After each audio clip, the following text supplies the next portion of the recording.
I spent $30,000 on a mastermind, and honestly, it didn't turn out the way I expected. But what I learned from that experience completely transformed my life and my business. And today, I'm going to share everything with you, what I gained, what I lost, and the biggest lessons I wish I knew before signing up. It might sound controversial, but the value that you get from a mastermind isn't always about the content. It's about the connections and the mindset shifts that you experience. I'll show you how the real impact of that 30K wasn't in the learning, it was about something much deeper. If you're thinking about joining a mastermind, or if you already have one and you're unsure if it was worth it, stick around, because by the end of this video, you'll have a clear understanding of the real value behind a high ticket program. I'm going to break down the biggest lessons that I've learned, and some of them impacted my business straight away, which is specifically refining my offer. So let me go over them with you and how you can apply the insights to accelerate your growth, whether or not you've spent 30K on a mastermind or not. So this mastermind event was with Brian Moncada, who owns adspend.com, which is an educational advertising company, and they specialize in YouTube ads.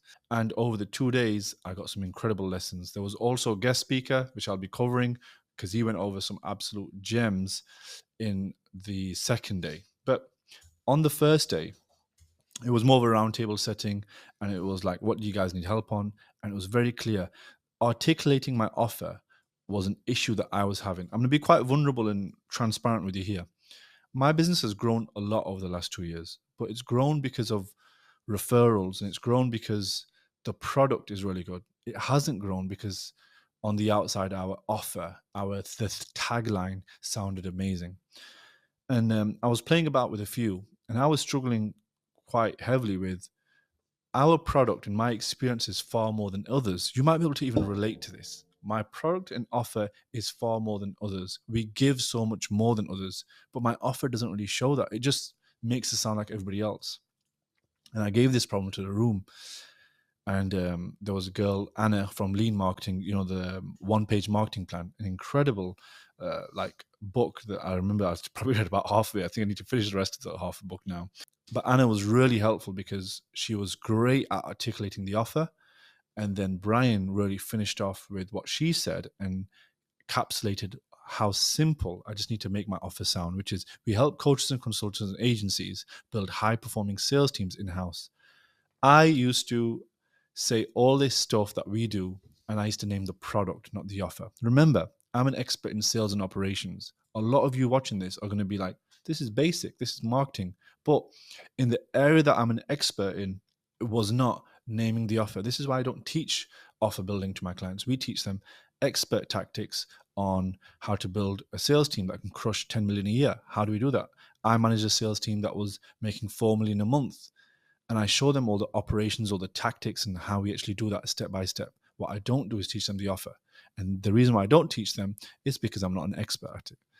So we really positioned the company a bit better, which was more as a fractional sales director, because we don't really have a course, but we worked on the positioning.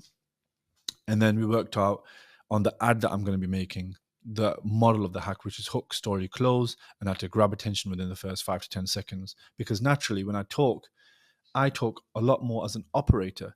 Like, I don't talk as a marketer. I don't have all these like zingers that I'm throwing out, catching you in the hook. That's just not my type of way of marketing, because the way I market is very much like, here's a product, this is what I do. And I need to get better at that bit, which is why it was great for me to understand this. So this was they probably spent like half an hour just on this topic for me. And I felt like there was a moment when they were helping me and I thought, I feel like I'm taking other people's time here. But then in the lunch break, there was about 15 people in this mastermind, and they all turned around and said to me like, oh, by the way, that was super helpful to me, because when you were asking your questions, it helped me with mine. And that gave me the reassurance that like, okay, a lot of people are struggling with this and it's not just me. Then the next thing was we really covered customer success on a deeper level. This is Jay the Brain. Jay owns a company called Ethical Scaling, and he also has a book, which is a customer success manifesto. And I've just started reading the book after meeting Jay. And I have to say, Jay's insights in customer success and delivery were incredible. Some of the lessons that I got were how to put the right metrics in customer success. He spoke more about having health scores, where we actually give our CSMs the metric, which is back-end cash. How much cash are you collecting? Because my thought was, if you're getting the most amount of cash from your clients on the back end, it means they're happy. They're only going to pay if they're happy. That's true, but what else can you do to systematize the journey? So we spoke a lot about onboarding and offboarding. Offboarding specifically, exit interviews. We don't do them at the moment, and this is something that we're going to implement, because we're not doing any exit interviews for our clients, because I wasn't fully accepting what we've done wrong. If anything, we think that we're always perfect. We always think that the other side has potentially not understood how good we are. But if we've not done it, we've missed something. And we want to make sure we've done an exit interview so we understand what could we have done better. We covered a lot on referral strategy, which I'm going to show you later in this video, on the tactics on referrals, which I think you're going to love. And upsells and back-end cash, we covered what percentage of upsells you should be aiming for, or how to send people on a 90-day offer. And the great lesson here was, if you've got someone on a 12-week plan, aka 90 days, don't start selling the back-end offer on week 12. You sell it on week 7, week 8. That way, it's not left till the end, and it's not a rush decision. So you already have that journey planned. Team management for client success, how to do compensation structures, which I actually got like a model for how we should be comping our CSMs. At the moment, we pay CSMs 3 to 5K backend on the salary, and then we also give them 5% commission on backend sales. So they do make 10, 15K, but how else are other models where they earn more for as they take on more clients, which is great for scaling businesses, because if a customer success manager can take 70 clients and they're only at 20, you might not want to give them a full salary yet. You might be able to tier their salary so they earn more the more clients they take. And then reducing friction on like tasks getting done. What kind of barriers do clients have? Is it emotional friction? Is it like environmental friction? Is it something that's more driven on their tech being an issue and causing friction? So we covered the different areas that you can get friction for tasks getting done and the client seeing success. This was a massive win, because a lot of you guys do not focus on customer success enough. And that's how I make my money. I don't make it by having amazing ads, because I don't have amazing ads. I have incredible delivery, and that delivery is why we get high referrals. So it was really to drive that whole point home. Absolutely loved it. Then we covered a bit on email and marketing. Currently, it doesn't sound bad, we don't send enough emails out. And the email tactic that I actually learned from the email strategy was, if someone doesn't open your emails after their VSL opt-in, just take them off your list after 2 or 3 emails not being opened. Because if they don't open those emails, it's just going to kill your email list. They're just not going to open your emails ever. Because if they've not opened the VSL email, when are they going to open your email? Because that's the most important one. That's the one they're most excited about. So just knock them off the list straight away. And then setting up that automation for tracking. And on content creation, on the last point regarding emails, I now have a ClickUp board, which the email copywriter will watch some of my YouTube videos. He'll write the email. I'll look into it. I might change the email slightly, and then it gets sent out on an automation. And that building out that flow, the automation and the creation of that was a real big win, because now we systematized email. And that was one thing that was lacking, because that email is where they never forget about you. That's where they always watch you, and they'll keep watching you on YouTube, on your short form and email, to just ensure that you're right in their pocket. It's owned traffic. When the algorithm kills you off and blocks your ads, you've still got someone to sell to. Funnel building for your niche. I actually learned a bit about like how we can build specific funnels for our niche, because our niche is business owners that sometimes have a business that's in the millions. They are intelligent marketers, a lot of our clients. So you want to be using the right tactics to be able to get them. So something that we're just launching is a SLO funnel, which is a self-liquidating funnel, which if you click onto one of our funnels or check our ads in the next few weeks, you'll see this. And that's what we're launching. And I think that's going to be a great idea, to liquidate the ad cost of $29 and liquidate the lead cost by a $29 SLO funnel. So that's one tactic that we're doing. Numbers and KPIs. This was a really big one. On the right here, this picture, just to show you what this was about. This was a VSL that was made by Brian's AI bot. That was all AI made. And we thought it was absolutely incredible how he made a VSL through AI. So that was great to see. Numbers and KPIs. We looked at churn for BizOp, hybrid offers, and done with you agencies and consulting, and upsell and referrals. I mentioned I'm going to be speaking about referral tactics with you. Most people are bullshitting you on how many referrals they get. Like, they tell you that they get a lot of referrals every single month, but the average is 2 to 5%, which was given to us by Jay. But I will say we probably get like 20% referrals from our clients. So it's a lot higher for us because we spend a lot of time with them and we ask them at the right times. So here are the metrics that you can be using, like 10 to 20% upsells in the renewals from a BizUp offer.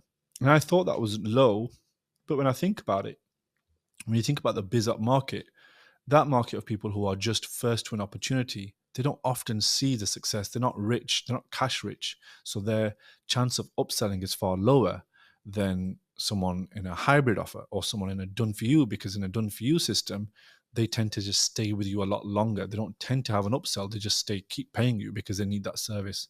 So I just thought those insights were really powerful. Mastermind learnings, I really wanted to just cover some tips.